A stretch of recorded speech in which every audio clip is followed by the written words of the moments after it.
የፈጀውን ይፍጅ እንጂ ለድረስ የሚባል ነገር መኖር የለበት። ገብቷቸው? ምክንያቱም አንድ ሰው እቅዱ ራሱ ስኬታማ ነው የሚባለው ጊዜውን ቦታውንና ያለበትን ሁኔታ በተመጣጠረ መልኩ በእንግሊዘኛው ኤፊሽንት ሲሆን አይደለ? ጊዜውን ሁኔታውን በአግባቡ መጠቀም ሲችል እንጂ የፈጀውን ይፍጅ የሆነውን ይሁን ያወጣውን ያውጣ እየተባለ የሚሰራ ስራ ግቡ ሊሳካ ይችላል፣ ግን እቅዱን በስነ ስርዓት አላሳካለት። ምክንያቱም ነገ ላይ ያንን ስራ ደግሜ ልስራው ቢል አሁን ላይ ካለበት ሁኔታ ላይ ሆኖ ወደ ኋላ ተስቦ ቢመለከተው ሊያተርፋቸው የሚችላቸው ነገሮች ብዙ ነበሩ፣ አሁን ያጣቸው ማለት ነው። በሰው ልብ ብዙ ሐሳብ አለ፣ የእግዚአብሔር ምክር ግን እርሱ ይጸናል ይላል። አሁን ብዙ ሰው በእቅዱ ውስጥ ከሚያሳልፋቸውና ከሚሆንባቸውና ከሚያልፍባቸው ነገሮች መካከል በጣም ብዙ ሐሳብ እንዳለው ይታወቃል። ከሁሉም ሐሳቡ ግን የማን ሐሳብና ምክር ይጸናበታል? የእግዚአብሔር ሐሳብ። ይሄ ምን ለማለት መሰላችሁ? እኛ የምናቅደው እቅድ ፍሬ አልባ ነው ማለትም ከእግዚአብሔር ሐሳብ ጋር ጫና ስለሚመጣበት እየገባችሁ ነው። አሁን እኛ ብናቅድም እግዚአብሔር ያቀደው እቅድ ለኛ ስላለ ስለሚጫነን ምንም ነገር አታድርግ ማለት እኮ አይደለም። አንተ እቅድ፣ አንተ አስብ። የምታስበው ሐሳብ ግን በጣም ብዙ ስለሆነ ከምታስባቸውና አደርጋቸዋለሁ ብለህ ካሰብካቸው ሐሳቦች ግን የማን ሐሳብ ነው የሚጸናው? የጸናውን የእግዚአብሔርን ሐሳብ መምረጥ ነው ኦርቶዶክሳዊ እቅድ የሚባለው። አንድ ሰው በምድራዊ ህይወቱ ላይ ያቀዳቸው እቅዱ ላይ ስኬታማ ከሆነ እንደ ኦርቶዶክሳዊ መነጽር ስኬቱ የሚለካው ግን በምድር ላይ ባደረገው ነገር ሳይሆን ያ የምድር የሰራው ስራ በምን ሲጠብቀው? በሰማያት ሲጠብቁ አይደለም? ለዛ ነው ጌታችን ስለ ምጽዋት ሲያስተምር ከተናገራቸው ነገሮች መካከል አንደኛው ገንዘብን የሚሰጡ ሰዎች ወይንም ደግሞ ገንዘባቸውን እዚህ በአግባቡ የሚጠቀሙ ሰዎች ቆጥበው የሚያስቀምጡት ሳይሆን በላይ በሰማያት ብል ነቀስ በማያገኘው የሚያከማቹት ናቸው። እየሰማችሁ ነው? ስለዚህ አንድ ሰው ገንዘቡ በአግባቡ ሴቭ እንዲደረግለት የሚፈልግ ሰው ካለ ምን ማድረግ አለበት ማለት ነው? እንደ አንድ ኦርቶዶክሳዊ መስጠት አለበት ማለት ነው። ስለዚህ አንዳንድ እቅዶች ዕውቀት ስላለን ብቻ የሚሳኩ ነገሮች ሊኖሩ ይችላሉ። አሁን ይሄን ያነሳ ነው በምሳሌ በፈሊጥም ምክንያቱ ዋነኛው ነገር ምንድነው? አንድ ሰው ሲያቅድ ዕውቀትን መሰረት አድርጎ ወይንም ደግሞ እሱ ባለበት ሁኔታ ላይ የሚያውቃቸውን ነገሮች አድርጎ ሊያቅድ ይችላል። መንፈሳዊ ሰው ግን በዕውቀት ብቻ ሳይሆን በጥበብም ጭምር የሚያቅድ ደግሞ የኛ ጥበብ መሰረቱ ራሱ ብዙ ጊዜ ሰምታችሁታል። ቅዳሴ ዲዮስቆሮስ ላይ ጥበብ ማን ነው የምንባለው? ራሱ ጌታችን ኢየሱስ ክርስቶስ ነው አይደል የምንባለው? አይቴ ብሔራ ለጥበብ፣ የጥበብ ሀገሯ የት ነው? የጥበብ ሀገሯም ጥበብ ራሱ ማን ነው?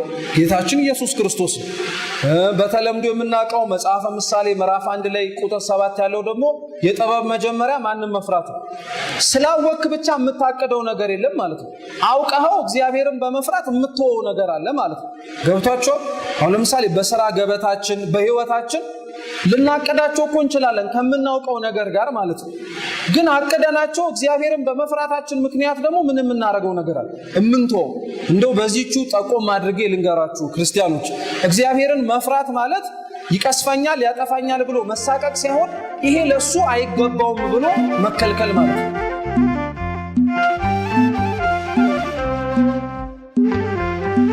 በስመ አብ ወወልድ ወመንፈስ ቅዱስ አሐዱ አምላክ አሜን። በስመ አብ ወወልድ ወመንፈስ ቅዱስ አሐዱ አምላክ አሜን። በስመ አብ ወወልድ ወመንፈስ ቅዱስ አሐዱ አምላክ አሜን።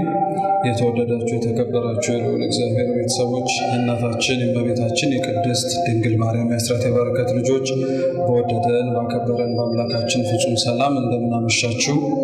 እንደምን ቆያችሁ? እንደምን እስከዚህ ሰዓት ደረሳችሁ? አሜን። ቸርነት ምሕረቱን በእድሜያችን ላይ ጨመረልን።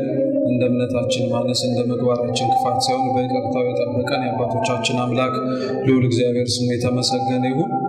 አምላካችን እንግዲህ ቢወድና ቢፈቅድ ዛሬ ባለን ደቂቃ የምንማረው ስለ ኦርቶዶክሳዊ እቅድ ነው። ርዕሰ ጉዳዩን በሶስት ከፍለን እንመለከታለን። የመጀመሪያው ስለ እቅድ ምንነት እናይና፣ ሁለተኛ ለወደፊቱ እንዴት እንዘጋጃለን ብለን መጨረሻ ላይ እንዴት ማቀድ እንዳለብን ደግሞ ምሳሌ ወስደን እንመለከታለንና ምናልባት የባለፈው ጊዜ ላይ ስለ ኦርቶዶክሳዊ የጊዜ አጠቃቀም አብራችሁ የነበራችሁ ወንድሞች እህቶች ካላችሁ አሁንም ልክ እንደባለፈው ወረቀት አዘጋጁ። እሺ፣ መጨረሻ ላይ እናንተም ራሳችሁ እዚሁ በዚሁ የምንሞክራት አንድ ነገር አለች። እናንተን ራሳችሁን ነገን ካሁኑ አቀደን መጀመር እንድንችል የሚያስችለንን ነገር ማለት ነው። እነዚህን 3 ነገሮች በደንብ ትኩረት ሰጥተን እንማራለን። አምላካችን ልዑል እግዚአብሔር በጉባኤያችን መሃል ተገኝቶ እንዲያስተምረን እንዲመክረን ቅዱስና መልካም ፈቃድ ይሁንልን። ለትምህርታችን የመነሻ ኃይለ ቃል የምናደርገው የሐዋርያው ቅዱስ ያዕቆብ መልእክት ምዕራፍ 4 ቁጥር 15 ላይ ያለው ነው። ያዕቆብ 4:15 ቃሉ እንዲህ ይላል፣ ጌታ ቢፈቅድ ብንኖርም ይህን ወይም ያን እናደርጋለን ማለት ይገባቸዋል ይላል። ጌታ ቢፈቅድ ብንኖርም ይህን ወይም ያን እናደርጋለን ማለት ይገባችኋል ይላል። ስለ ቃሉ አምላካችን የተመሰገነ ይሁን። እንግዲህ በዚህ ቃል መነሻነት በርዕሳችን መጀመሪያ ላይ እንደነገርኳችሁ ስለ ኦርቶዶክሳዊ ዕቅድን የምንማረው ለሐሳቡ መነሻ ያገዘን ዘንድ ዕቅድ ራሱ ማለት ምን ማለት ነው የሚለውን ነገር ማየት ያስፈልገናል።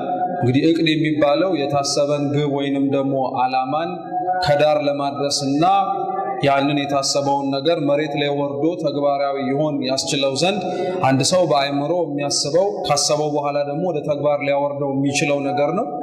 ዕቅድ የሚጀምረው በአእምሮ ነው፣ የሚያልቀው ደግሞ በተግባር መሬት ላይ ወርዶ ሲያፈጻጸሙ ላይ ነው።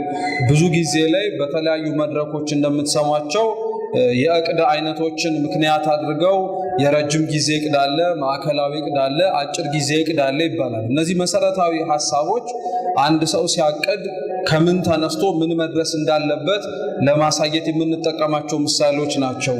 አንድ ሰው በአጭሩ የሚያቅደው ነገር በረጅሙ አቅዶት በትንሹ ጀምሮ ያ የመጨረሻው ግብ ላይ ሊያደርሰው የሚችለውን ሐሳብ ነው እንጂ ብዙ ጊዜ ላይ የትንሽ ጊዜ ዕቅድ ሲባል እኛ የሚመስለን የዕለት ዕቅድ ይመስለናል። ማለትም ዛሬ የምናቅደው ትንሹ ቀን ነው ወይም ትንሹ ዕቅድ ይመስለናል። መካከለኛው ዕቅድ ደግሞ ያው ትምህርት ቤትም ስንማረው ለ6 ወር ለ3 ወር የሚቆይ አይደለ። ረጅም ዕቅድ ሲሆን ደግሞ ለ5 ዓመት ይባልና በስሙ ራሱ ይለወጥና ስልታዊ ዕቅድ ወይንም ደግሞ ስትራቴጂክ ፕላን ይባላል። በመሰረቱ በጣም የሚገርማችሁ ስትራቴጂክ ፕላን ራሱ ይለያል። ፕላንና ስትራቴጂ ሁለቱም የተለያዩ ነገሮች ናቸው። ፕላኒንግ በእንግሊዘኛው በአማርኛው ሲተረጎም ዕቅድ ነው። ስትራቴጂ ደግሞ የሚባለው ወይንም ደግሞ ስልት የሚባለው በተለምዶ ከሚከወኑት ወይንም ደግሞ በተለምዶ ከሚሰሩት ነገሮች ውስጥ ራሳችንን ወይንም ደግሞ የምናስበውን ነገር ለይተን አውጥተን በተመሳሳይ ጊዜ፣ ቦታ፣ ሁኔታ የሚደረጉ ነገሮች እኛ ግን ለይተን ስናወጣቸው ምን ለውጥ ሊያመጡ ይችላሉ ብለን የምንነድፈው መንገድ ነው ራሱ። ስለዚህ ሁለቱን አጣምረን እኛ ስልታዊ ዕቅድ እንለውና የተለመደውን ከተለመደው ውጪ የሚሆነውን እንዴት እንደሚሆን መርጠን የምናደርግበት መንገድ ባጭሩ የረጅም ጊዜ ዕቅድ ይባላል። አነሰም በዛም መካከለኛም ሆነም ረዘመም ግን አንድ አማኝ ማወቅ ያለበት ያለ ዕቅድ መኖር እንደማይችል ነው። ብዙዎቻችን አብሮ ማቀድንና አብሮ ይሆናል ብሎ ማሰብን እምነት የለሽ ወይንም ደግሞ እምነት የሌለው የአንድ የአማኝ ተግዳሮት የሚመስለው ብዙ ሰው አለ። ምክንያቱም ባለፈውም ስንነጋገር የነበራችሁ ወንድሞች ካላችሁ ዕቅድን ላለማቀድና ጊዜያቸውን በአግባቡ ላለመጠቀም በጣም ባልተገባ መንገድ ከምንጠቅሳቸው መንፈሳዊ ጥቅሶች መካከል አንደኛው ነገ ለራሱ ይጨነቃል ብሎ ጌታችን ያስተማረው የማቴዎስ ወንጌል ላይ ያለው ትምህርት ነው። ነገ ለራሱ ይጨነቃል፣ ነገ ራሱ ይኖር ዘንድ ማን ያውቃል የሚለውን ይዙና ዕቅድም አስፈላጊ አይደለም። ምክንያቱም ነገ ለራሱ ይጨነቃል፣ ነገ ለራሱ ስለሚያስብ እኛ አቀድንም አላቀድንም ልናደርግበት የምንችለው ነገር እንዳለ ሁሉ ላልናደርግበት የምንችልበት ሁኔታ ስላለ ብንተወው ይሻላል ይባላል። አሁን ከነገርኳችሁ ንግግር ላይ ራሱ አንድ እንከን ይወጣው ወይንም ደግሞ አንድ ችግር አለበት። ልናደርገው አንችልም ባልንበት 50% ደግሞ ልናደርገው ወይም ሊሆን ደግሞ ምን ያደርጋል ይችላል። ስለዚህ እንደ አንድ አማኝ አንድ ሰው ዕቅድ ሲያቅድ ማወቅ መቻል ያለበት እምነተ ቢስ በመሆን ወይንም ደግሞ ሁሉንም ነገር ራሳችን ጀምረን እንጨርሰዋለን በማለት የምናቅድ አቃጆች እንዳሉንም በጣም መረዳት ያስፈልጋል። ዓለማዊ ዕቅድ ከኦርቶዶክሳዊ ዕቅድ ራሱ የሚለየው የመጀመሪያው ነገር ይሄ ነው። እምነት አለን። እንዲያውም ስናቅድ ራሱ ሐዋርያው እንዳለን ጌታ ቢወድ ቢፈቅድ የምንለው እኛ የምናቅደው ነገር ውስጥ የማንም ፈቃድ ስለምናስገባበት እግዚአብሔርን። ስለዚህ ይሄ ራሱ እኮ እምነት እኮ ነው። ስለዚህ እኛ አቀደነው እኛ አስበነው ጌታ ግን ምን የሚያደርገው እንዲሆን እንፈልጋለን። የሚፈቅደው ጌታን የማያሳዝነው ከሕግ ከትእዛዛቱ የማይጣረስ እንዲሆን እንፈልጋለን። ስለዚህ አንድ አማኝ እንዲያቅድ ወይንም ደግሞ ዕቅድ እንዲያቅድ ሲፈለግ እምነተ ቢስ ወይንም ደግሞ እምነት የለሽ ሆኖ የሚታሰብበት ሁኔታ በጣም ይህ ክርስቲያናዊ ነው። እንዲያው ጌታችን ለዛ ነው የሉቃስ ወንጌል ምዕራፍ 16 ላይ ስለ ዕቅድ ራሱ ያስተምራል። ቤት ሲሰራ ጡብ ይደረደራል ይላል እና ይሄ ጊዜን ማዕከል አድርጎ አንዴ ተደርጎ ከዛ ሌላ ነገር ይጨመራል፣ ከዛ ሌላ ነገር ይጨመራል የሚሉት ነገሮች የዕቅድ መሰረታዊ ሐሳቦች ናቸው። ወይንም ደግሞ አንድ ሰው ሲያስበው አረጋዋለሁ ያለውን ነገር በአንዴ ይጀምራል፣ ከዛ የሆነ ቦታ ላይ የሆነ ጊዜ ላይ ይደርሳል፣ ከዛ ያ ነገር እያደገ ወደ መጨረሻ ወደ ግቡ ያመጣዋል ማለት ነው። ስለዚህ አንድ ሰው በዕቅድ ውስጥ አብረው ሊያስባቸው የሚገባቸው ነገር ምንድነው ሲባል የመጀመሪያው ዕቅድ በጊዜ ውስጥ የሚደረግ ስለሆነ ጊዜን ማስቀመጥ መቻል አለበት። አንድ ሰው በሚያቀድበት ጊዜ ላይ ያለ ጊዜ የሚያደርገው ምንም ነገር የለም። አላፊ የሆነ ቢሆንም የምንኖርበት ዓለምና ጊዜ እንደ አንድ ኦርቶዶክሳዊ ክርስቲያን የዕቅዳችን ማዕከልና የዕቅዳችን ሚዛን በሙሉ የሚደፋው መሰረታዊ በሆነውና በምንኖርባት በዚች በአላፊው ጊዜ ዘላለማዊ ሕይወትን መውረስ ነው። ስለዚህ ይሄ ጊዜ መባከን የለበትም። አንድ ዕቅድ የሚያቅድ ሰው ጊዜውን በአግባቡ ማስቀመጥ አለበት። መቼ ጀምሬ መቼ ጨርሳለሁ የሚለውን ማለት ነው። ሁለተኛው ደግሞ ዓላማንና ጊዜን ማመዛዘን አለበት። አንድ ሰው ሲያቅድ ወይንም ደግሞ የተነሳበት ምክንያት ምንድነው፣ ሊደርስበት የሚፈልገው የመጨረሻው ደግሞ መዳረሻው ምንድነው ብሎ ማሰብ አለበት። ምክንያቱም ብዙ ሰው ዕቅዱን እንደፈለገበትና ዕቅዱን እንዳሰበው ሁኔታ ላይ እንዳይደርሰው ከሚያደርጋቸው ነገሮች መካከል ጊዜውን በአግባቡ መጠቀሙ ወይንም ደግሞ አለመጠቀሙ ብቻ ሳይሆን ዓላማውንና ግቡን ባለማወቅም ጭምር። የተነሳበት ዓላማና የሚደርስበት ግብ የተለያየ ከሆነ ዕቅዱ ራሱ መሃል ላይ ግራ የተጋባ ይሆንበታል። እየሰማችሁ ነው? ስለዚህ አንድ ሰው በዕቅዱ ውስጥ አብሮ ማካተት ያለበት ዓላማውንና ግቡን በደንብ ማመዛዘን አለበት። በተለይ ዓላማ የምንነሳበትና የምናቅድበት ምክንያት ስለሆነ የዓላማችን መጨረሻ የግቡ ፍጻሜ ላይ መድረስ ነው። ስለዚህ አንድ ሰው ግቡ ላይ ሲደርስ ስኬት ተሳካለት ራሱ ተብሎ ላይወሰንለት ይችላል። የተነሳበት ዓላማ ምንድነው ይባላል። ለምሳሌ አንድ ሰው ምጽዋት ለመመጽወት አቀደ ልበላችሁ። ዓላማው ምን ማድረግ ነው? መልሱ እንጂ ምጽዋት መመጽወት ነው አይደለ? ስለዚህ ግቡ ደግሞ ምንድነው መሆን ያለበት? ዓላማው ምጽዋት መመጽወት ነው አላችሁ። ግቡ ምን ሲያደርግ ነው? ወይም ደግሞ ይሄን ነገር አሳክቶታል የሚባለው ምን ሲያደርግ ነው? ለኔ ቢጤ ሲመጸውት ነው አይደለ?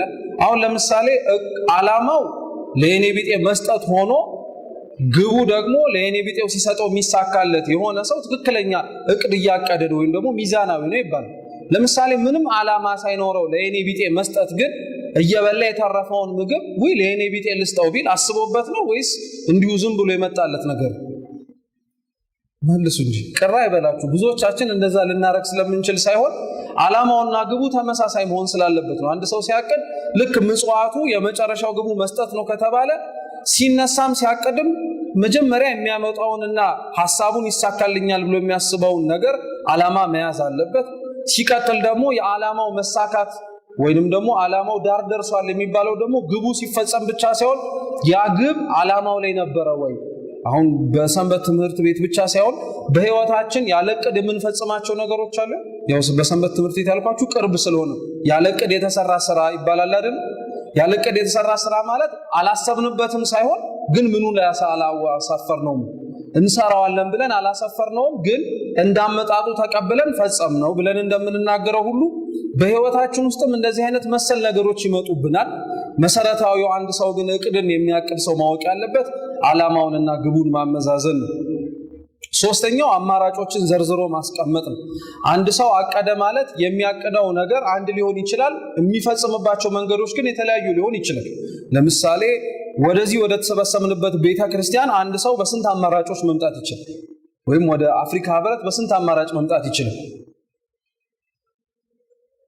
ማለታው በጣም በብዙ አማራጭ መምጣት ይችላል አይደል? ሰውየው እንደቆመበት ነው የሚወሰነው አይደል? መልሱ ራሱ ምሳሌ ቦሌ ከሆነ የሚመጣው በስንት መንገድ ሊሆን ይችላል?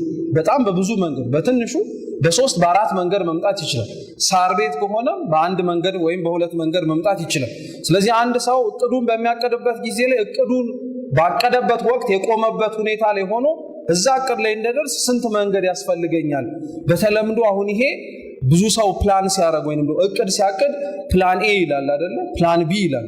የመጀመሪያ ዕቅድ አለ፣ ባይሳካልኝ ብለን ሁለተኛ አለ፣ ባይሆንልኝ ብለን ሶስተኛ አለ አይደለ? እንደዛ እንደማለት ነው። ስለዚህ አማራጮቻችንን ዘርዝረን እናስቀምጣለን ማለት ነው። በዚህ ቢሆን በዛ ይሆናል፣ በዛ ባይሆን ደግሞ በዚህኛው መንገድ ለማድረግ ሞክራለሁ እያለ ያቀዳል። በዚህ መንገድ ላይ በመሰረቱ ክርስቲያኖች በጣም ማስተዋል መቻል ያለብን ግቡ እዛ የፈለግንበት ቦታ ላይ መድረስ ሊሆን ይችላል። አብረን ግን የነገርኳችሁ ጊዜያችንንም አብረን መጠቀም ስላለብን እዛ ቦታ ላይ የፈጀውን ይፍጅ እንጂ ልድረስ የሚባል ነገር መኖር የለበትም። ገብቷችኋል? ምክንያቱም አንድ ሰው እቅዱ ራሱ ስኬታማ ነው የሚባለው ጊዜውን ቦታውንና ያለበትን ሁኔታ በተመጣጠረ መልኩ በእንግሊዝኛው ኤፊሽንት ሲሆን አይደለ? ጊዜውን ሁኔታውን በአግባቡ መጠቀም ሲችል እንጂ የፈጀውን ይፍጅ የሆነውን ይሁን ያወጣውን ያውጣ እየተባለ የሚሰራ ስራ ግቡ ሊሳካ ይችላል፣ ግን እቅዱን በስነ ስርዓት አላሳካለትም። ምክንያቱም ነገ ላይ ያንን ስራ ደግሜ ልስራው ቢል አሁን ላይ ካለበት ሁኔታ ላይ ሆኖ ወደ ኋላ ተስቦ ቢመለከተው ሊያተርፋቸው የሚችላቸው ነገሮች ብዙ ነበሩ፣ አሁን ያጣቸው ማለት ነው። ስለዚህ አማራጮቹን ዘርዝሮ ያስቀምጣል። አራተኛው ደግሞ ከአማራጮቹ መምረጥ። ስለዚህ አንድ ሰው እቅድን ሲያቅድ እነዚህ አራት ነገሮች ከእቅድ ትርጉም ጋር አብረው ይሄዳሉ ማለት ነው። አንድ ሰው ሲያቅድ ጊዜውን ማስቀመጥ መቻል አለበት። ሁለተኛው ዓላማውንና ግቡን ማመዛዘን መቻል አለበት። ሶስተኛው አማራጮቹን ዘርዝሮ ማስቀመጥ አለበት። አራተኛውና የመጨረሻው ደግሞ ከዘረዘራቸው መርጦ ማከናወን አለበት ማለት ነው። ለዚህ አንድ ሰው ይሄንን በማሰብ እቅድ እንዲያቅድ ቤተክርስቲያን ራሷ ታበረታታዋለች፣ ቤተክርስቲያን ራሷ ትመራዋለች። እና አንድ አማኝ በህይወቱ በጣም እንዲኖረው የሚፈለገው እያንዳንዱ ኑሮ ክርስቲያኖች መጨረሻው ቤተክርስቲያንን ወይንም ደግሞ ክርስቶስን መስሎ መኖር ነው ይባላል። እና ለእያንዳንዱ መሰረቶቻችንና ምክንያቶቻችን ቤተክርስቲያን እንደሆነች ማወቅ አለብን። አንዱ ቤተክርስቲያን ከምትመሰገንባቸው ነገሮቿ መካከል ራሱ ጊዜን፣ ወቅትን፣ ዘመንን ከፋፍላ የምታስተምረው ትምህርት፣ የምትዘምረው ዝማሬ፣ የምታከናውናቸው ስርዓት አምልኮች በሙሉ በጊዜ በጣም የተዋጁ እንደሆነ ሁሉ እቅድም አላቸው ጭምር። ለምሳሌ የፊት ለፊታችን ህዳር 12 እግዚአብሔር ቢወድ ቢፈቅድ ሰላም ጤና ካደረሰን የቅዱስ ሚካኤልን ዓመታዊ ክብረ በዓል እናከብራለን። እንደው በአመቱ ለምደነው ነው እንጂ እቅድ አለው አይደል? ሁሌ ጠዋት ላይ ታቦታቱ ከመንበራቸው ተነስተው እንዲያደርጋሉ፣ ሰንበት ተማሪዎች እንዲናረጋለን፣ ካህናት እንዲያደርጋሉ፣ የዕለቱ ትምህርት ይሰጣል። ይሄ ምን ይመስላችሁ? ይመልሱ እንጂ እቅድ አይደለም። እቅድ እኮ ነው ይሄ። እንደው ስለለመድ ነው ቤተክርስቲያን ላይ የሚሰሩና የምናያቸው ነገሮች በሙሉ በትልቁ ደረጃ ማስፈጸም ያለብንን ነገሮች አለማስፈጸማችን እንደሚያስወቅሰን ሁሉ እኮ በጣም ግን ቤተክርስቲያን የስርዓት ቦታ እንደሆነች በጣም ማስረጃዎቻችን ናቸው። በጣም ስርዓት አላት ማለት ነው። ሰው ቤተክርስቲያን ሲመጣ ራሱ እንደው ምንም ያልመጣ ሰው ወይም በተለምዶ በበዓል የሚመጣ ሰው እንኳን እቅድ ያውቃል። ታውቃላችሁ ይሁን 4 ሰዓት ሲሆን አሁን እንኳን ታቦታቱ ምን እያረጉ ነው? ዑደት እያረጉ ነው። ምኑን ስለለመደው። ችግሩ ምን መሰላችሁ? የቤተ ክርስቲያን ራሷን በስርዓት የምትመራበትን ቅኝት እኛ ወደ ህይወታችን አለማምጣታችን። እኛ ራሳችን ቤተ ክርስቲያናዊ ሆኖ መገለጫችን ራሱ በእቅድ ወይንም ደግሞ በስርዓት የሆነ ኑሮን መኖር መቻላችን እና አንድ ሰው በጸሎቱ ቤተ ክርስቲያናዊ የሆነ ቅኝት አለው የሚባለው ቤተ ክርስቲያን የምትጸልየውን ጸሎት በቤቱ መጸለይ ሲችል። ለምሳሌ የቤተ ክርስቲያን የመግቢያዋም የመዝጊያዋም ጸሎቶች ውዳሴ ማርያምና መዝሙረ ዳዊት ናቸው። ቤቱ ውስጥ ያለ አንድ ክርስቲያን እኔ ቤተ ክርስቲያን አማኝ ነኝ ካለ እንዲጸልየው የሚመከረው ምንድነው? ውዳሴ ማርያምና መዝሙረ ዳዊት ነው። ቤተ ክርስቲያናዊ ቅኝቱ እንዲመሳሰልለት ማለት ነው። እንደዚሁ ሁሉ ህይወቱን በእቅድ የሚመራ ሰው ወይንም ደግሞ በእቅድ መምራት የሚፈልግ ሰው ቤተክርስቲያን ራሷ ትምህርት ቤቱ ናት ማለት ነው። በቀን እንዴት ውሎዋን በክብረ በዓል እንደምታሳልፍ ያሳየ ሰው ወይም የተመለከተ ሰው ቤተክርስቲያን ውስጥ አንድ ሰው እንዴት አምኖ በእቅድ መኖር እንዳለበት ይመለከታል ማለት ነው። ስለዚህ በጥቅሉ አንድ ሰው እንዲያቅድ የሚፈለገው ወይንም ደግሞ እቅድ ማቀድ አለበት የሚባልበት ዋነኛው ምክንያት ምንድነው ሲባል የመጨረሻው ያልኳችሁ ውሳኔ መወሰን ወይንም ደግሞ መርጦ አደርገዋለሁ ማለት ነው። ብዙ ሰው በእቅዱ በመሰረቱ በጣም የሚከብደው ነገር ቢኖር ውሳኔ መስጠት ነው። በኋላ ላይ እግዚአብሔር ከፈቀደልንና ጊዜውም ካለን እንሞክረዋለን። እዚሁ አሳያችኋለሁ። እና በጣም ነው የሚከብደው። ቀላል ይመስላል ግን በጣም ሊከብደን ይችላል። ብዙ ሰዎችን ግራም ሊያጋባቸው ይችላል። ውሳኔ ከመስጠት ግን ባለፈ የእቅድ ዋነኛው ዓላማ ግብን ማሳካትና ሰዓትንና ዓላማን በአግባቡ ለመጠቀም መርዳት ነው ማለት ነው። ስለዚህ አንድ ክርስቲያን ህይወቱን እንዲያቅድ የሚፈለገው ጊዜያችንና ግባችንን ለሚያደርሱ ነገሮች በሙሉ ፍጻሜያቸውን ለማድረግ ነው። እንደ አንድ አማኝ ደግሞ እንዲያቅድም የሚፈለገው ከእቅድም ባለፈ ደግሞ ግቦችና ዓላማዎች እንዲኖሩት የሚፈልገው እንደ አንድ አማኝ የሚጠበቅብን የሆነ ነገር ስላለ አሁን እንደሌላው ዓለም ሰው እኛ እቅድ ብንል ልናቀዳቸው የምንችላቸው ስጋዊ የሆኑ እቅዶች አሉ። አንድ ሰው መንፈሳዊ የሆነ እቅድን ለማቀድ ሲነሳ በጣም ማወቅ ያለበት እኛ ለራሳችን የምናቀደው እቅድ አለ፣ እግዚአብሔር ደግሞ ለኛ ያቀደው እቅድ አለ።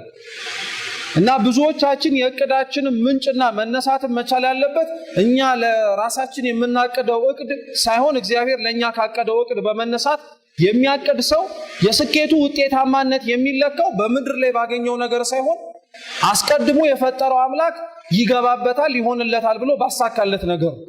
ምሳሌ አንድ ሰው በምድራዊ ህይወቱ ላይ ያቀዳቸው እቅዱ ላይ ስኬታማ ከሆነ እንደ ኦርቶዶክሳዊ መነጽር ስኬቱ የሚለካው ግን በምድር ላይ ባደረገው ነገር ሳይሆን ያ የምድር የሰራው ስራ በምን ሲጠብቀው በሰማያት ሲጠብቀው አይደለም። ለዛ ነው ጌታችን ስለ ምጽዋት ሲያስተምር ከተናገራቸው ነገሮች መካከል አንደኛው ገንዘብን የሚሰጡ ሰዎች ወይንም ደግሞ ገንዘባቸውን እዚህ በአግባቡ የሚጠቀሙ ሰዎች ቆጥበው የሚያስቀምጡት ሳይሆን በላይ በሰማያት ብልነቀስ በማያገኘው የሚያከማቹት ናቸው።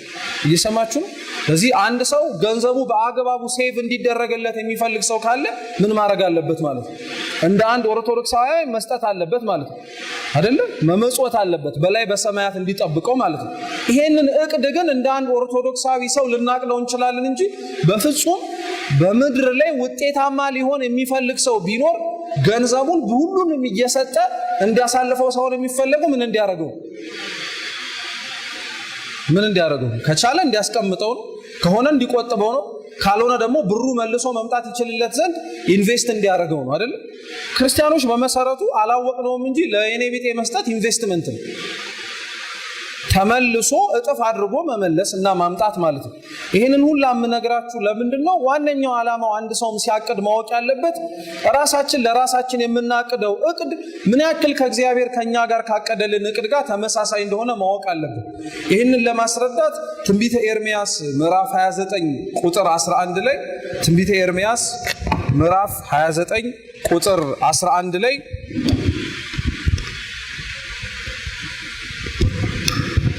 ትንቢተ ኤርምያስ ምዕራፍ 29 ቁጥር 11 ላይ እንዲህ የሚል ቃል አለ። ለእናንተ ማስባትን ሐሳብ እኔ አውቀዋለሁ፣ ፍጻሜና ተስፋ እሰጣችሁ ዘንድ የሰላም ሐሳብ ነው እንጂ የክፉ ነገር አይደለም ይላል። በድጋሚ ላንብብላችሁ። ለእናንተ የማስባትን ሐሳብ እኔ አውቃለሁ፣ ፍጻሜና ተስፋ እሰጣችሁ ዘንድ የሰላም ሐሳብ ነው እንጂ የክፉ ሐሳብ አይደለም ይላል። በተደጋጋሚ ደግሞ ጠቢቡ ሰሎሞን በመጽሐፈ ምሳሌ ምዕራፍ 19 ቁጥር 21 ላይ ደግሞ እንዲህ ብሎ ይነግረናል። በሰው ልብ ብዙ ሐሳብ አለ፣ የእግዚአብሔር ምክር ግን እርሱ ይጸናል ይላል። አሁን ብዙ ሰው በእቅዱ ውስጥ ከሚያሳልፋቸውና ከሚሆንባቸውና ከሚያልፍባቸው ነገሮች መካከል በጣም ብዙ ሐሳብ እንዳለው ይታወቃል። ከሁሉም ሐሳቡ ግን የማን ሐሳብና ምክር ይጸናበታል? የእግዚአብሔር ሐሳብ። ይሄ ምን ለማለት መሰላችሁ? እኛ የምናቅደው እቅድ ፍሬ አልባ ነው ማለትም ከእግዚአብሔር ሐሳብ ጋር ጫና ስለሚመጣበት። እየገባችሁ ነው? አሁን እኛ ብናቅድም እግዚአብሔር ያቀደው እቅድ ለኛ ስላለ ስለሚጫነን ምንም ነገር አታድርግ ማለት እኮ አይደለም። አንተ እቅድ፣ አንተ አስብ። የምታስበው ሐሳብ ግን በጣም ብዙ ስለሆነ ከምታስባቸውና አደርጋቸዋለሁ ብለህ ካሰብካቸው ሐሳቦች ግን የማን ሐሳብ ነው የሚጸናው? የጸናውን የእግዚአብሔርን ሐሳብ መምረጥ ነው ኦርቶዶክሳዊ እቅድ የሚባለው። ምክንያቱም የሰው ሐሳብ ምንድነው? አንጻራዊ ነው፣ ተለዋዋጭ ነው፣ ወይንም ደግሞ ፍላክቹዌት ያደርጋል። ዛሬ የምናቅደው እቅድ ነገ ላናቅደው እንችላለን። በመሰረቱ ለምሳሌ አሁን 2014 ነሐሴ 30 ላይ ነን ያለነው። እንደው በጀት መዝጊያው ሰኔ 30 ነው የመንግስት ብለን እናስበው። ለኛ የዓመቱ መዝጊያ ነሐሴ 30 ነው ብለን እንቁጠረው። ጳጉሜ መሻገሪያ ድልድይ ስለሆነች ማለት ነው። አሁን በዚህ ዓመት ያቀዳችሁት ቀጣይ ዓመት የማታቀዱት እቅድም ጥያቄ ነው፣ መልሱ እንጂ የለም። በደንብ ነው ያለው። ምክንያቱም አሁን ያለውን አፈጻጸም ስንመለከተው ያን ያክል ውጤታማ ስላላደረገን ምን እናደርገዋለን? እንተዋለን። በጣም ግን ሰከን ብለን ብንመረምረው በጣም ብዙ ሐሳብ አለን። ዓመታቱን ሁሉ ግን የሚጸራ የሆነ እቅድ አለ። ከዓመት ዓመት የማይለወጥ እቅድ ማለት ነው። ማለትም ከዓመት አልፈን ሌላ ዓመት ስንተካ ያንን እቅድ ምንም አናወጣው፣ በቃ ሁሌም አለ። ለምሳሌ እንደ አንድ አማኝ የምናቅደው እቅድ ምንድነው ሲባል እንደው የጌታ ስጋና ደም ትልቁ እቅዳችን። ክቡር የሆነው ምስጢረ ንስሐንም ጨምሮ እንዲሁ በትንሹ ግን የሚመጣው ዓመት ቢያንስ ብለን ጉባኤያትን እሳተፋለሁ፣ መዝሙር ጥናት አጠናለሁ፣ ከፍ ሲልም ደግሞ መንፈሳዊ የሆነው የቤተ እግዚአብሔር አገልግሎት ላይ በደንብ እሳተፋለሁ አለን። እየሰማችሁ ነው። እንደ አንድ ሰንበት ተማሪ ብቻ ሳይሆን እንደ አንድ አማኝ ይሄንን እቅድ በየዓመቱ ልናቀደው እንችላለን። አይለወጥም። የማይለወጠው እኛ ስላቀድነው ብቻ ሳይሆን ከብዙ ሐሳቦች መካከል ጸንቶ ያለው የእግዚአብሔር ሐሳብ እሱ እኮ ስለሆነ እኛ እንድናደርገው የፈለገው ማለት ነው። ምክንያቱም የእግዚአብሔር እቅድ በጣም ዋጋ ያለውና ትልቅ ቦታ ይሰጠዋል የሚባሉት ክርስቲያኖች በእኛ እቅድ ውስጥ አግኝተን የምናጣው ነገር አለ። በእግዚአብሔር እቅድ ውስጥ ግን የእሱን በመያዛችን የምናጣው ሰውን የምናገኘው ነገር በጣም ስለሚበዛ ነው። እና አንድ አማኝም እቅድ በሚያቅድበት ጊዜ ላይ የእግዚአብሔርን ሐሳብ በጣም ጽኑ የሆነውን እሱን ይከተል የሚባለው አንደኛ እኛ በምናቅደው እቅድ ላይ እንከን ሊኖርበት ይችላል ከእግዚአብሔር ጋር ወይንም ደግሞ ከሱ ሐሳብ ጋር ያልተስማማ ከሆነ። ሁለተኛ እሱ ያሰበልን እኛ ካሰብነው በላይ የጸና ነው። እየሰማችሁ ነው። ሶስተኛው ደግሞ ነብዩ ትንቢተ ኤርምያስ ላይ እንደነገረን ለኛ የሚያስበውን ሐሳብ እኛ ከራሳችን ከምናስበው በላይ ማን ያውቀዋል? እግዚአብሔር ያውቀዋል። ስለዚህ በእኛ እቅድ ውስጥ አርቀን ልናይ የምንችለውና አርቀን ልናስብ የምንችለው ካየናቸው ከሰማናቸውና ካለፍንባቸው ነገሮች እየሰማችሁ ነው። ከምናያቸው ካለፍንባቸውና ካሳለፍናቸው ነገሮች ለምሳሌ አሁን ያለንበትን ሁኔታ እንደ ቤተ ክርስቲያን እንደ ሀገር ቁጭ ብለን ለሚመጣው ዓመት እቅድ ስናቅድ እንትን አናረገው ሚዛን ውስጥ አናስገባው። ደክሟቸዋል እንዴ? አናስገባውም? እናስገባዋለን በደንብ አድርገን። ግን እኛ የምናውቀው አሁን ካለው ነገር ጋር የምንመለከታቸውን ፍንጮችን ለምሳሌ ብጥብጥ፣ ረብሻ፣ ሰላም መንሳት ስንመለከት እነዚህ ነገሮች ሊያቆሙ ይችላል ብለን እንደምናስበው ሁሉ ምን ሊያረጉ ግን ይችላሉ እንላለን፣ ሊቀጥሉ ይችላሉ እንላለን። የምናስበው በአጭሩ እቺ የራስ ቅላችን እስከፈቀደችልን ድረስ ነው። እግዚአብሔር ግን ለእኛ ከዚህ ከራስ ቅላችን በላይ ሊሆን የሚችለውን መጪውን ነገር በደንብ ስለሚያውቀው በሱ ሐሳብ ላይ መጽናት ክፉን ዘመን አሻግሮ እኛ የምንፈልገውን መልካም ነገር የምናሳካበትን እቅዳችንን ዘመን ያቀርብልናል ማለት ነው። በጣም ይሄንን ነገር ትኩረት መስጠት አለብን ማለት ነው። ሁለተኛው በኦርቶዶክሳዊ እቅድ ላይ ማወቅ ያለብን ነገር ደግሞ ምንድነው? ለወደፊቱ እንዴት እንዘጋጃለን? አንድ ሰው እቅድ ሲያቅድ መዘጋጀት አለበት ወይንም ደግሞ ማሟላት ያለባቸው የሆኑ ነገሮች አሉ። ይሄ በመሰረቱ በሁሉም ቤተክርስቲያናዊ የሆነ ጠባይ ነው። አሁንም ቤተክርስቲያንን በጣም በተደጋጋሚ የምናነሳት ከሷ በላይ የተሻለ መምህር ስለሌለ ነው። አባቶች ሲናገሩ እንዲያው ምን ይላሉ መሰላችሁ? ብዙ ጊዜ ላይ አንድ ሰው ሙሉ በሙሉ ቤተክርስቲያናዊ የሆነ ዕውቀት ሳያሟላ ወደ አገልግሎት ሊገባ ይችላል። ታውቃላችሁ አይደል? አሁን ለምሳሌ አንድ ሰው ተገቢውን የሆነ የክህነት ትምህርት ሳያሟላ ክህነት ሊሾም ይችላል እና ብዙ ሰው ክህነቱን ከተሾመ በኋላ መማር ይከብደዋል። እንዴት ሳላውቀው ይሄንን ነገር አሾመኝ የሚያስብል ነገር ሊያመጣ ይችላል ብሎ እና አበው ሲናገሩ ምን ይላሉ? መማር እንኳን ባትችል ቤተክርስቲያን ውስጥ ግን ተገኝ ይላሉ። ምክንያቱም ቤተክርስቲያን ከምታየው ከምትሰማው ነገር አንጻር ብዙ አንተ ያላሰብከው ግን ማወቅ ያለብን ነገር ታሳውቃለች። እንዲሁ በተለምዶ ከካህናቶች ከዲያቆናቶች በተለየ መልኩ በስርዓተ ማህሌቱ በቅዳሴው በኪዳኑ የማይታጡ ምዕመናን አሉ አይደል? ይህ ስርዓቱን በደንብ ጥንቅቅ አድርገው የሚያውቁት ማለት ነው። እንዴት እንግዳ ነገር እንደዚህ አደረክ የሚሉ አሁን ይሄንን ነገር እንዳለ ሁሉ አንድ ሰው ቤተክርስቲያኑ ሲመላለስ ከሚመለከታቸው ነገሮች በሙሉ ቤተክርስቲያን እቅድን ለማቀድ የሆነ መስፈርት ታሟላለች። ለምሳሌ አንድ ሰው የጌታን ስጋና ደም መቀበል እፈልጋለሁ ቢል ቀድሞ መዘጋጀት ያለበት ነገር አለ። ውስጣዊ ዝግጅቶች አሉት። ንጹህ መሆን አለበት፣ በንስሐ መታጠብ አለበት እንላለን። ውጫዊ ዝግጅት አለው።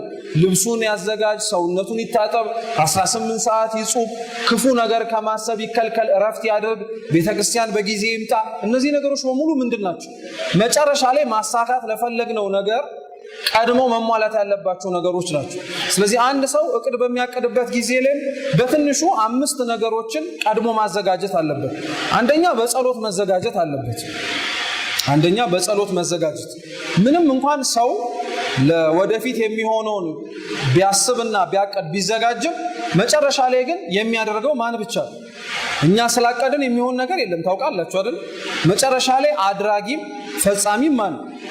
እግዚአብሔር ነው። ስለዚህ በጸሎት መዘጋጀት አለብን የምንለው ነገር ምንድነው? ይሄንን ሐሳብ ውስጣችን ውስጥ ማስረጽና ውስጣችን ውስጥ ማስገባት አለብን። አንድ ሰው የሚመጣውን የ2015 ዓመትን እቅድ ማቀድ ፈልጋለሁ ካለ መጀመሪያ በጸሎት መዘጋጀት አለበት። እኔ ስላሰብኩት ሳይሆን እግዚአብሔር ስለፈቀደው ነው የሚሆነው ብሎ መቀበል አለበት። ሁለተኛው ደግሞ በጥበብና በእውቀት መዘጋጀት አለበት። ጥበብና እውቀት ይለያያል። ጥበብ በእንግሊዘኛው ዊዝደም ነው የሚባለው፣ እውቀት በእንግሊዘኛው ኖሌጅ ነው የሚባለው። አንድ ሰው ጥበብ ኖሮት እውቀት ላይ ኖረው ይችላል። እየሰማችሁ ነው? እውቀት ኖሮት ደግሞ አንድ ሰው ምን ላይ ኖረው ይችላል? ጥበብ ላይ ኖረው ይችላል። በተቻለ አቅም ሰው ግን እውቀት ካለው ጥበብም እንዲኖረው፣ ጥበብም ካለው ደግሞ እውቀት እንዲኖረው በሁለቱም መልኩ መዘጋጀት አለበት። ምክንያቱም የሚያቅደው እቅድ አንዳንዱ በእውቀቱ ምክንያት የሚሳካለት እቅድ አለ፣ ወይንም ደግሞ በማወቁ የሚሆንለት አለ። አንዳንዶች ደግሞ በጥበብ የሚሆኑ እቅዶች አሉ። ምን ማለት ነው? ከእውቀት ባለፈ በፈሊጥ የምንናገራቸው የምንሰራቸው ነገሮች አሉ አይደል? ለምሳሌ አንድ በተለምዶ የምታውቁት ታሪክ አለ። ስማቸውን ያው ባንጠራቸው ለአይምሯችሁ ታሪኩን ስነግራችሁ በደንብ ይገባችኋል።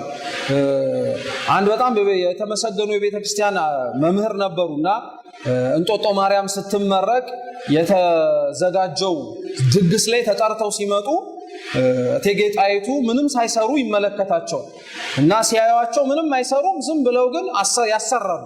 እሱን አማሲው፣ እሱን አቅላዩ፣ እሱን እንዲጨምሩ ከልሽው ምን ብለው ይላሉ። እና አጼ ሚኒሊክ ጠሯቸውና እንዴት ነው ዝግጅቱ አላቸው። አይ ጥሩ ነው፣ ግን እቴጌይቱ ያን ያክል ምንም እየሰራች አይደለም አሉ። እና እቴጌ ሰማቻቸው። ምን ለማለት ፈልገው ነው ሲሉ ይነግሯቸዋል። አይ ምንም እየሰሩ አይደለም፣ እንደው ማዘዙን ግን ትክክል ነው አሏቸው። ነው በቃ ጥሩ፣ እንግዲያውስ እኔ ራሴ ምግብ አዘጋጅቼ ላብላዎት አለቻቸው። ጠራቻቸው። ምግቡን ሲበሉ መሃል ላይ ጥፍር አገኙ። መጣላችሁ። ከዚህ በኋላ ሲበሉት ምን አሏቸው? ምን ይላል ስላቸው ጥፍር ያስቆረጥማል አሏት ይባላል። አሁን ግልጽ ከሆነላችሁ እውቀት ስላላቸው ምን ብለው መናገር ይችሉ ነበር? እንደመልሱኝ ጥፍር አለው ብሎ መናገር አይችሉ። በቃ ጥፍር ምንድነው ጥፍሩ ማለት ይችላል ቢሏት ሊያመጣው የሚችለውን ነገር ስላወቁ ግን ምን ብለው ነገሯት? ጥፍር ያስቆረጥማል ማለት ያው ንጉሱ ገብቷቸዋል ምን ሊሉ እንደፈለጉ።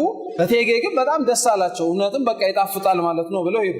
እዚህ አንዳንድ እቅዶች እውቀት ስላለን ብቻ የሚሳኩ ነገሮች ላይኖሩ ይችላል። አሁን ይሄን ያነሳ ነው በምሳሌ በፈሊጥም። ምክንያቱ ዋነኛው ነገር ምንድነው? አንድ ሰው ሲያቅድ እውቀትን መሰረት አድርጎ ወይንም ደግሞ እሱ ባለበት ሁኔታ ላይ የሚያውቃቸውን ነገሮች አድርጎ ሊያቅድ ይችላል።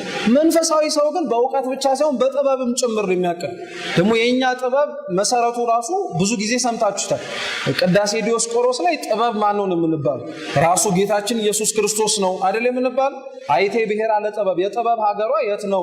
የጥበብ ሀገሯም ጥበብ ራሱ ማን ነው? ጌታችን ኢየሱስ ክርስቶስ ነው። በተለምዶ የምናውቀው መጽሐፈ ምሳሌ ምዕራፍ 1 ላይ ቁጥር 7 ያለው ደግሞ የጥበብ መጀመሪያ ማንም መፍራት ነው። ስላወክ ብቻ የምታቀደው ነገር የለም ማለት ነው። አውቀኸው እግዚአብሔርን በመፍራት የምትወው ነገር አለ ማለት ነው። ገብቷቸው? አሁን ለምሳሌ በስራ ገበታችን በህይወታችን ልናቀዳቸው እኮ እንችላለን ከምናውቀው ነገር ጋር ማለት ነው። ግን አቀደናቸው እግዚአብሔርን በመፍራታችን ምክንያት ደግሞ ምን የምናደርገው ነገር አለ እምንተው። እንደው በዚህቹ ጠቆም አድርጌ ልንገራችሁ ክርስቲያኖች፣ እግዚአብሔርን መፍራት ማለት ይቀስፈኛል ያጠፋኛል ብሎ መሳቀቅ ሳይሆን ይሄ ለሱ አይገባውም ብሎ መከልከል ማለት ነው። ከፍቅር የሚመነጭ ነው ማለት ነው። ገብቷቸው? ሰው እግዚአብሔርን ይፈራዋል የምንለው ያው እንደምታውቁት መብረቅ ይጥልብኛል፣ መሬት ተሰንጥቃ ትውጠኛለች ብሎ እግዚአብሔርን እንዲፈራው ሳይሆን የሚፈልገው በፍቅር ነው። በቃ ይሄ ለሱ አይገባውም፣ አይሆንለትም፣ አይስማማውም፣ ለምን ይሄን አድርግበታለሁ እንዲል። ስለዚህ አንድ ሰው በሚያቀድበት ጊዜ ላይ እውቀቱን ምክንያት አድርጎ የሚያውቀውንና በመረጃዎች ሰብስቦ የያዘውን ነገር ካቀደ በኋላ ጥበብ ደግሞ ይጨመርበታል። ጥበቡ እግዚአብሔር ነው። ስለዚህ በእግዚአብሔር ኃይል ደግሞ ይህንን አድርገዋለሁ ብሎ ያቀዳል። ገብታችኋል? አሁን ለምሳሌ የእኛ እቅድ በሚመጣው ዓመት ላይ በትምህርቴ ውጤታማ ሆናለሁ። ለምሳሌ ሰነፍ ሊሆን እኮ ይችላል። ሰነፍ ተማሪ በቃ አቅዶት በትምህርቱ ላይሆንለት የቻለ ነው። እንደዚህ አይነት ሰው ያልሆነለት እውቀት ሳይኖረው ቀርቶ ሳይሆን እውቀት ይኖረኛል ብሎ ባቀደው እቅድ ላይ ስለተመረኮዘ ነው። ጥበብ ሲጨመርበት ግን ምን ያደርጋል? ጌታ ቢወድ እግዚአብሔር ቢፈቅድ የሚመጣው ዓመት ምን ተማሪ ይሆናሉ? ጥበብ እኮ ነው። ከኛ ምንም ልናደርገው የምንችለው ነገር እንደሌለ በማመን እግዚአብሔርን ማስጠጋት ማለት በጥበብና በእውቀት መዘጋጀት ማለት ነው። ሶስተኛው በማስተዋል መዘጋጀት ነው። አንድ ሰው በሚያቀድበት ጊዜ ላይ ማስተዋል ያስፈልገዋል። ማስተዋል ማለት ምን ማለት ነው? ሁሉንም ነገር ሊያደርገው እንደማይችል ማወቅ አለበት። ሁሉንም ነገር ሊፈጽመው እንደማይችል መረዳት መቻል አለበት። ስለዚህ ማስተዋሉ ምን ይጠቅመዋል ሲባል በሱ አቅም ሊያደርገው የሚችለውና የማይችለውን ነገር ለይቶ ለማውጣት ይረዳዋል ማለት ነው። አራተኛው አንድ ሰው በሚያቀድበት ጊዜ ላይ በእምነት መዘጋጀት አለበት። አንድ ሰው በሚያቀድበት ጊዜ ላይ በእምነት መዘጋጀት አለበት። በመጽሐፋችን ትንቢተ ኢሳይያስ ምዕራፍ 42 ቁጥር 16 ላይ እንዲህ የሚል ቃል አለ። ዕውሮችን በማያውቋት መንገድ አመጣቸዋለሁ፣ በማያውቋትም ጎዳና እመራቸዋለሁ፣ በፊታቸውም ጨለማውን ብርሃን አደርጋለሁ፣ ጠማማውንም አቀናለሁ፣ ይህን አደርግላቸዋለሁ አልተዋቸውም ይላል። ስለ ቃሉ የአምላካችን ስም የተመሰገነ ይሁን። በእምነት አንድ አማኝ ኦርቶዶክሳዊ ሆኖ እቅድ በሚያቀድበት ጊዜ ላይ በሱ አእምሮ ላይሆን ይችላል ያለው፣ በእግዚአብሔር ግን ምን ሊሆን የሚችል ነገር አለ? ሊሆን የሚችል ነገር እንዳለ ማመን አለበት።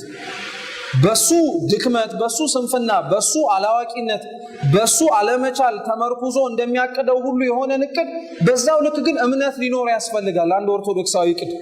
ምክንያቱም እግዚአብሔር ዕውሮችን ብርሃን ሰጥቶ ማስኬድ ይችላል ማለት የማያውቁትን አዋቂ ማድረግ ይችላል። ያላሰቡበትን መንገድ ያሰቡበት ቦታ ላይ እንዲደርሱ መቆርቆር አይችልም። እንደው የመዝሙር ነገር ሆኖብን ነው እንጂ እኮ እግዚአብሔር በአውሎ ነፋስም በባህርም መንገድ አለው እኮ ማለት እቅድ እኮ ነው። አንተ ያሰብከው መሻገር ነው። እግዚአብሔር ያሰበው ግን ተንሳፈህ እንድትሄድ ሳይሆን ምን አድርጎ ከፍሎ ባህሩን መሬቱን ደረቅ አድርጎ ሂድ ካላትሄድ መልሱ እንጂ እንሄዳለን። ምክንያቱም እምነት አንድ አማኝ ስለሚጠበቅበት ነው ማለት ነው። አምስተኛው አንድ ሰው ለእቅድ መዘጋጀት ያለበት ነገር ደግሞ ምንድነው? የሚያማክሩንን ማዘጋጀት ነው። የሚያማክሩንን እንደ አንድ ኦርቶዶክሳዊ አማኝ ከዚህ በፊት ህይወቱን እንዲህ ላደርግበት አስቤያለሁ፣ በዚህ ወቅት በዚህ ጊዜ ላይ እንዲህ ልፈጽም አስቤያለሁ ብሎ ያልተዘጋጀ ሰው አንዱ ማሟላት ያለበት ነገር ከዚህ በፊት ህይወታቸውን በእቅድ የሚመሩ የሚያውቃቸው እቅዳቸውን በማሳካት ደግሞ ለሱም አርአያ ሊሆኑ የሚችሉ ወንድሞቹን እህቶቹን ማማከር መቻል አለበት። ምክንያቱም ሁሉንም ነገር ስላሰብነው ስላመንበት ብቻ ላይሆን ይችላል። ምክንያቱም እኛው ራሳችን ማወቅ ያለብን ነገር አለ። ብዙ ሰው ግን እቅድ ላይ ልምድ አይወስድም። ቢወስድም የሚወስደው ምን አይነት ልምድ መሰላችሁ? ለምሳሌ አንድ ሰው ጠዋት ላይ ተነስቼ እስከ ማታ ድረስ እንዲህ አደርጋለሁ ካለ ሰውየው የሚወስደው የእቅዱን ምኑን ነው የምትሉ ከሆነ ኮፒ ፔስት ነው። ይሄ በአቅሙ በሁኔታው ሰውየው የደረሰበት ደረጃ ላይ ልድረስ የሚል ሳይሆን ሰውየው የደረሰበት ላይ እኔ ምን ያንሰኛል የሚል አቃጅ ነው ያለው እኛ ጋር። ተረድታችሁኝ? ለምሳሌ በመንፈሳዊ ቅንዓት ተነስተን ከዛሬ በኋላማ የምንላቸው ነገሮች አሉ አይደል? ለምን የማይሆኑልን ይመስላችሁ? አሁን ለምሳሌ ቅድም ሲዘምርልን የነበረው ወንድማችን ነበረ። በሆኑ ዝማሬ መላእክት ያሰማል። ለምሳሌ ወንድማችን ሲዘምር ሰምታችሁ እኔ ከነገ ጀምሮ እንደሱ ነው የምዘምረው ቢል አንድ ሰው ለምን ነገ ተነስቶ እንደሱ የማይዘምር ይመስላችሁ? እንደው ተውት ጸጋውን ማለት ነው። አንደኛ እሱን ራሱ ማማከር የለበት። እንዴት ነው እንደዛ ልዘምር የቻልከው ብሎ አይደለም። እንዴት ቻልከው? እንዴት ሆነልህ? እንዴት ሁሉ ነገር ተስማምቶ ወረደልህ ብሎ መጠየቅ እኮ አለብን። ከዛ ነገር ላይ ይወስድና ደግሞ ምን ያደርጋል? እኔ እንደው ሳያው ድምጼ ጉርብጥብጥ ያለ ነው፣ ስለዚህ የሆነ ነገር መገራት አለበት። አንተ ድምጽ እንዲስተካከል ምን አደረግ? እንዲያረኩበት ሲል እቅድ ታቀዳለህ ማለት ነው። ስለዚህ እኔም የሆነ ነገሬ እንዲሆንልኝ እንዲህ ነገር ማቀድ እችላለሁ ብሎ ያቀዳል።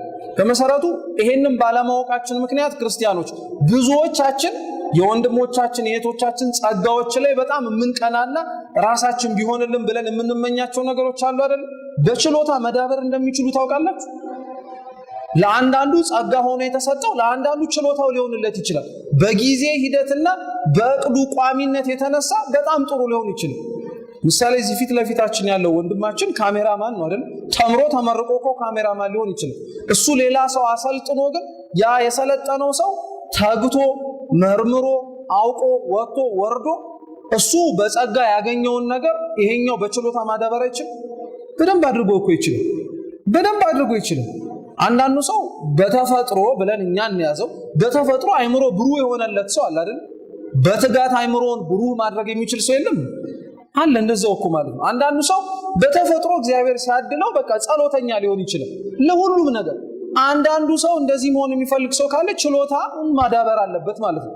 በጥቂት ጊዜ ላይ እና በተወሰነ ጊዜ ላይ እንዴት እዛ ደረጃ ላይ መድረስ አለብኝ ብሎ የረጅም የመካከለኛ የአጭር ጊዜ እቅድ እያቀደ መጓዝ አለበት ማለት ነው። ስለዚህ አንድ ሰው እነዚህን 5 ነገሮች ለወደፊቱ ለመዘጋጀት የሚጠቅመውን ካዘጋጀ በኋላ ቀጣዩ እንዴት እናቀድ ነው፣ መሬት ላይ እንዴት እናወርደው።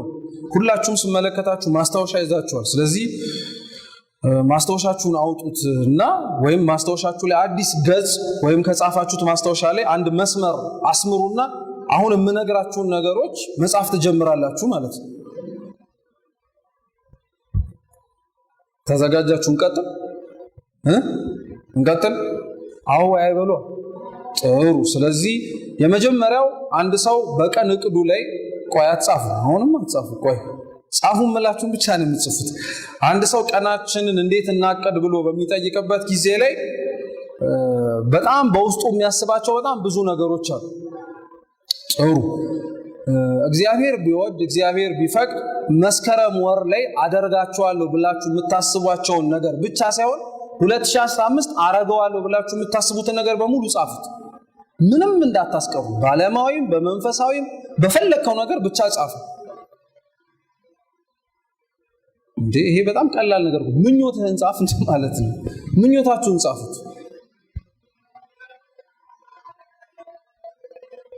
ያው እጅ ጽሁፈታችሁ ባያምርም ችግር የለም፣ ብቻ ቶሎ ቶሎ ጻፉት አንድ ላይ ማለት ነው። እሺ ጻፋችሁ?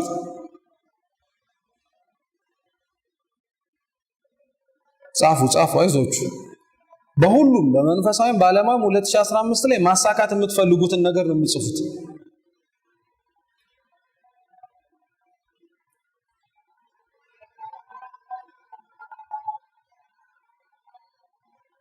እሺ ትቀጥሉበታላችሁ። ቤት ገብታችሁ አሁን ቀና ብላችሁ አዳምጡ። አሁን ስትመለከቱት የምትጽፉት ነገር ትንሽ ነው ወይስ በጣም ብዙ? በጣም ብዙ እንዲሆን በ2015 የምናስባቸው ብዙ ነገሮች አሉ እና እነዛን ነገሮች ጽፏቸው አንዱ ከሚገጥማችሁ ችግሮች መካከል ምንድነው ሲባል የውሳኔ ድካም ነው፣ ወይንም ደግሞ ዲሲዥን ፋቲግ ይባላል። ጭንቅላታችሁ የትኛውን መወሰን እንዳለበት ይከብደዋል በጣም ማለት ነው እና በጣም ይጨነቃል። መዘርዘሩን ይቀለዋል። እንዲህ መሆን እፈልጋለሁ፣ የሰማችሁትን ያያችሁትን ይሆናል ብላችሁ አቀዳችሁትን፣ እገሌ ላይ የተመኛችሁትን፣ እገሌ ላይ ያጣችሁትን፣ ራሳችሁ ላይ የተመኛችሁትን፣ ራሳችሁ ላይ ያጣችሁትን፣ ወደፊት ኢቭን ለ2015 ብቻ ሳይሆን ለ2016ም ከ2015 ተስፈንጥሬ ይደርስበታለሁ ብላችሁ የምታስቡትን በጣም ብዙ እቅዶች ብትጽፉ፣ ሁላችንም ብንጽፍ በጣም የሚከብደን የመጀመሪያው ነገር ውሳኔ መስጠት ነው። ከየትኛው ልጀምር ብላችሁ ማለት ነው። እና እሱ ቀላል ይመስላል እንጂ አንዱ የእቅድም ዋነኛው ዓላማው ሰው ቀኑን ሲያቅድ እቅዱ ላይ በጣም ማካተት ያለበት ነገር ቢኖር ውሳኔ መስጠት ነው። አሁን የዘረዘራችሁትን ነገር በሙሉ በአንድ ቀን ማድረግ ትችላላችሁ? መልሱ እንጂ። እሺ በአንድ ወር፣ በ3 ወር፣ በ4 ወር ለምን የማይሆን? ለ2015 ብያለሁ የነገርኳችሁ። ብዙ ሰው አንዱ እቅዱ ላይ በጣም የሚከብደው ነገር በቀን የሚሰራና በአመት የሚሰራን ስራ ለይተን ስለማናውቀው በአመትና በሳምንታት ውስጥ ይሄ በቅደም ተከተል ወይም ፕራዮሪታይዝ እያደረግን መስራት የሚገባንን ነገር አንድ ቀን ላይ ሰብስበን እናመጣዋለን። ስለዚህ ከሚሆነው ይልቅ እንደማይሆን ውስጣችን እየነገረን እንዝላለን። ይሄ ለመንፈሳዊ ህይወታችንም ጭምር። ምሳሌ አንድ ሰው ዛሬ ተነስቶ የሚመጣው አመት ላይ ጉዞ ሄዳለሁ አለ። መስከረም፣ ጥቅምት፣ ህዳር፣ ታህሳስ፣ ጥር ማለት ነው። የመስከረሙንም የጥቅምቱንም የህዳሩንም የታህሳሱንም እስከ ነሐሴ ያለውን ጉዞ በአንድ ሳምንት መሄድ ይችላል?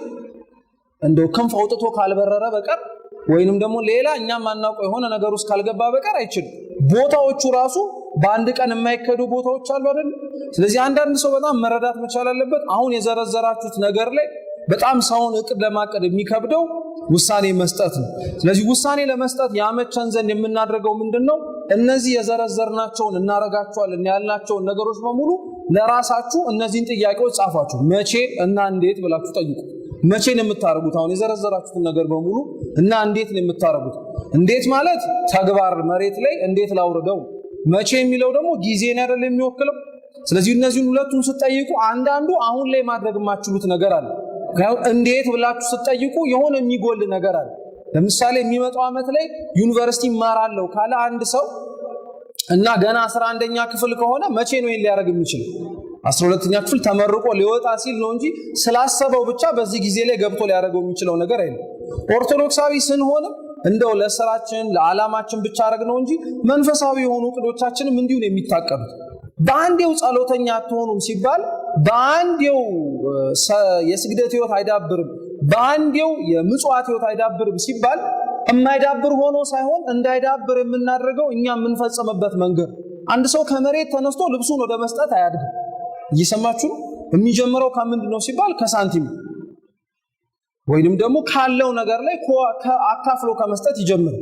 ያ ከፍ ሲል ወደ ምን ይደርሳል? ጌታችን በመንገድ ላይ ይቅርታ ከሚከተሉት ሰዎች መካከል አንዱ ፍጹም ልሆን ብትሻ ያለህን ሁሉ ሽጠ ተከተለኝ ይላል። ለምን የከበደው ይመስላችሁ? የከበደው እኮ ወይንም ደግሞ ያንን ነገር ላለማድረግ ያልሆነለት እግዚአብሔር ሳይፈቅድለት ቀርቶ እኮ ብቻ አይደለም። ሰውየው እዛ ደረጃ ላይ ሊደርስ የሚያስፈልገውን ነገር ገና ካሁኑ ከመሰረቷ ስላላሟላ።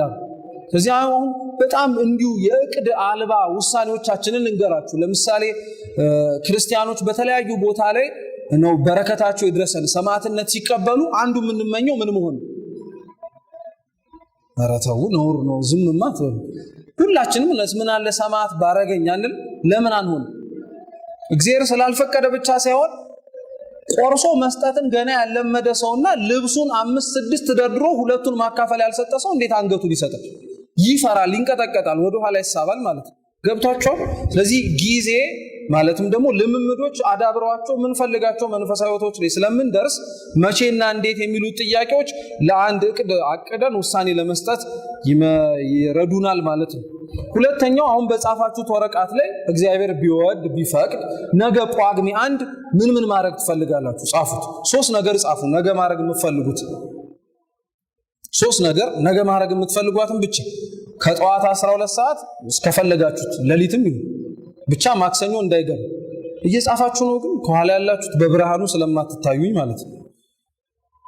3 ነገር ጻፋችሁ። አሁን የጻፋችሁት ነገር ላይ ለምሳሌ ነገ ጳጉሜ ስለሆነ የመጀመሪያው ስራችን ምንድነው? ጸበል እንጸበላለን አልን። ሁለተኛ ከጸበል በኋላ የሚጾም ሰው ካለ ይጾማል። ጾሙን ሲጨርስ ግን ሁለተኛው ተግባሩ ምን ማድረግ ነው? መብላት ነው። ሶስተኛው ሳያችሁ አብዛኞቻችሁ ስራ ላይ የተሰማራችሁ ስለምትመስሉ የት መግባት ነው? ጸበል ከተጸበልክ በኋላ ወደ ስራ። አሁን ችግሩ ማቀደ ላይ አይደለም፣ ችግሩ በሰዓት አለመገደብ ነው። ከመቼ እስከ መቼ ነው ጸበል የምትጸበል? 12 ሰዓት ሙሉ ገብቷችሁ ቄሱ ዘግተውት አንተ ውስጥ ልትቀር ነው ቁጭ ብለህ እዛው ዝም ብለህ ይቀጥቀጠኝ ብለህ ገብቷችሁ። በሰዓት ያልተገደበ በጣም ብዙ የምናደርጋቸው ነገሮች አሉ። ጸበል የምትጸበለው ከስንት ሰዓት እስከ ስንት ሰዓት ነው? ምሳዬን እበላለሁ ከስንት ሰዓት እስከ ስንት ሰዓት ነው የምትበለው? ዓለም በመሰረቱ እኮ ይሄንን ስለሚይዝ እኮ ነው እኛም የማይስማማ። አሁን ብዙ ሰው ስራ ሲሰራ በጣም የሚደብረው ነገር ምንድነው ሲባል የሻይ ሰዓት ማጠሩ።